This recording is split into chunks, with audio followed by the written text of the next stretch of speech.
anatengeneza njia, anatengeneza njia kwa ajili yangu.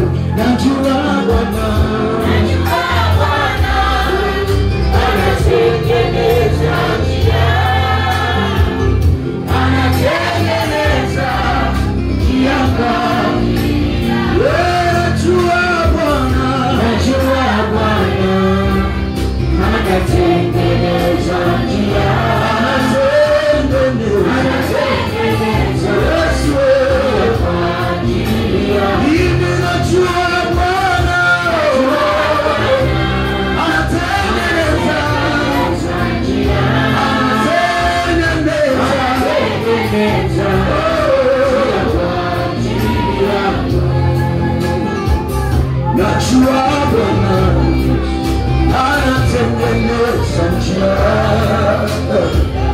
anatengeneza njia kwa ajili yangu.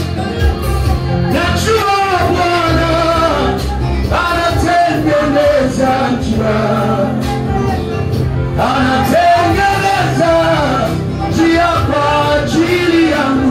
Najua Bwana,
anatengeneza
Anza kumasimisha watu mazuri ya kiroho.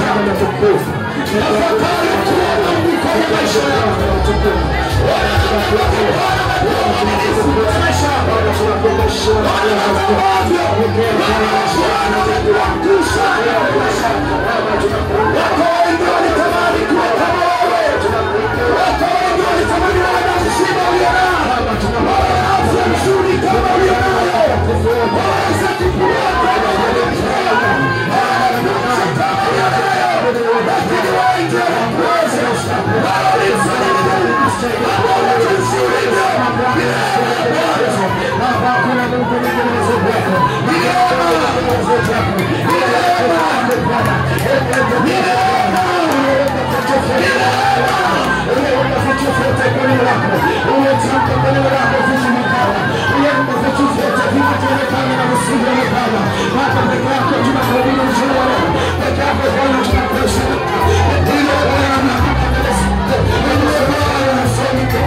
Makofi ya shangwe kwa mfalme wa Israeli. Ongeza makofi ya utukufu kwa Bwana Yesu. Amen. Sema Bwana Yesu. Bwana Yesu. Hakika wastahili. Hakika wastahili. Juu ya miungu yote. Juu ya miungu yote. Hakuna Mungu kama wewe. Hakuna Mungu kama wewe. Juu ya wakuu wote. Juu ya wakuu wote. Hakuna mkuu kama wewe. Hakuna mkuu kama wewe. Juu ya watawala wote. Juu ya watawala wote. Hakuna mtawala kama wewe. Hakuna mtawala kama wewe. Haleluya, haleluya. Amen. Ongeza makofi tena kwa Bwana Yesu. Amen. Ninayo habari njema juu yako leo. Mwambie jirani yako habari njema. Neno injili maana yake ni habari njema. Ukisikia injili inahubiriwa alafu haileti habari njema, hiyo sio injili. Tafsiri ya neno injili ni habari njema. Sema amina. Ninayo habari njema kwa ajili yako. Habari njema ya kwanza, Bwana anakwenda kukufuta machozi. Habari njema ya pili, nataka ujue wewe unapendwa sana na Mungu. Amen. Narudia, hata kama kuna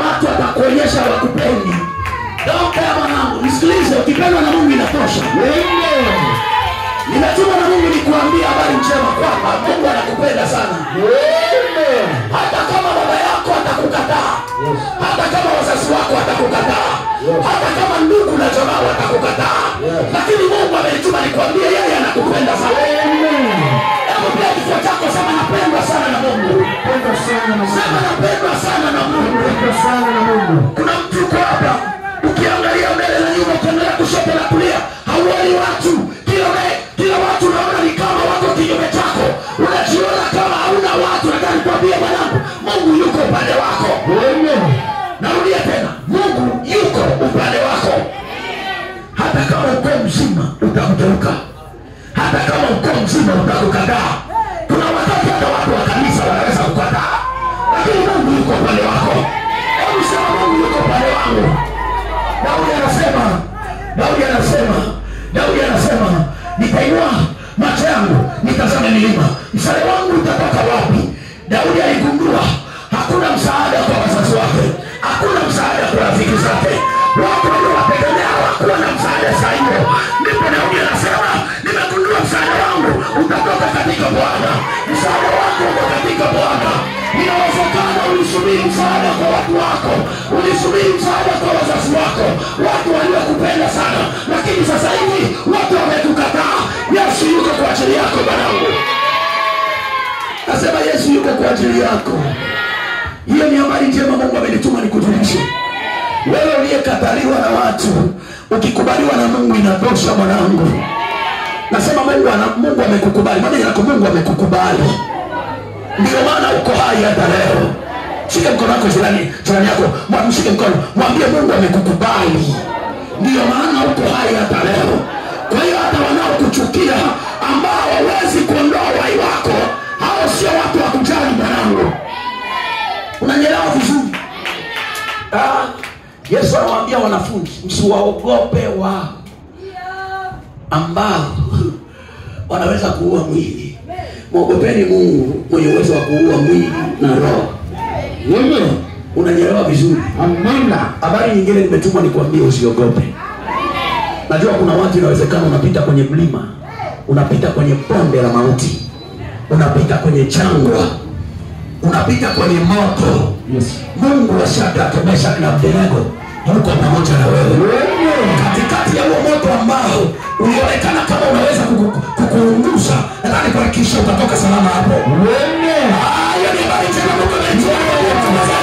Unatoka salama kwenye huo moto. Unatoka salama. Nisikilize mwanangu. Inawezekana kuna mtu saizi yuko kwenye tanuru. Kabisa. Tena sio tanuru tu, limechochewa mara 7. Kabisa. Moto unawaka na ili mkali. Anikwambie usiogope. Amina. Katikati ya moto utatoka salama. Amina. Sema nitatoka salama. Nitatoka salama. Habari njema nyingine Mungu amenituma nikwambie, wewe sio mkia, wewe ni kichwa. Amina. Haya maneno kwa mtu ambaye sio wa kiroho anaweza kuwa anaona kama naongea tu, bali nakuhakikishia siku zitapita, siku zitaenda, watu watajua wewe ni kichwa na si mkia. Utakuwa kichwa kiuchumi, utakuwa kichwa kwenye ukoo wako, utakuwa kichwa kwenye familia, utakuwa kichwa hapo mtaani unapokaa, utakuwa kichwa kwenye hili taifa. Sasa nitakuwa kichwa mimi, sema nitakuwa kichwa mimi. Unajua Biblia inaposema mtakuwa vichwa wala mtakuwa mkia, alikuwa anamaanisha tutatangulia. Wewe utakuwa wa kwanza kila kasoro kifo tu. Mabaya na kasoro kifo tu. Kasoro kifo tu. Ila kwenye maeneo mengine yote utakuwa wa kwanza. Amina. Sema mimi nakubwa kabisa. Sema mimi ni kichwa. Mimi ni kichwa. Hata kama sasa hivi mwanangu inawezekana unaonekana kama oya hivi, nataka nikwambie wewe ni kichwa. Amina. Sema amina. Amina. Habari njema nyingine Mungu amenituma nikwambie, wewe ni dhahabu. Ukiona maisha yako yamekuwa na misuguano, vita kila wakati ujue unaandaliwa. Maandiko yanasema dhahabu ili ifai iwe na thamani lazima upitishwe kwenye moto. Nina mashaka sana na Mkristo ambaye Yeye maisha yake ni mteremko tu, ni mteremko tu, sina hakika sana huyu. Maandiko yanatuambia sisi ni dhahabu. Na kwa kuwa ni dhahabu, ili dhahabu ing'ae lazima ipitishwe kwenye moto. Yes. Alafu Biblia inasema ikishapita kwenye moto dhahabu, ikitolewa hapo inakuwa na thamani. Bwana amenituma nikutangazie baada ya mapito unayopitia, wewe unakwenda kung'aa. Hebu sema unakwenda kung'aa. Utang'aa kila mahali mwanangu. Sema nitang'aa. Hata kwa watu ambao wanaamini hivi vitu wasema bila kubwa kabisa.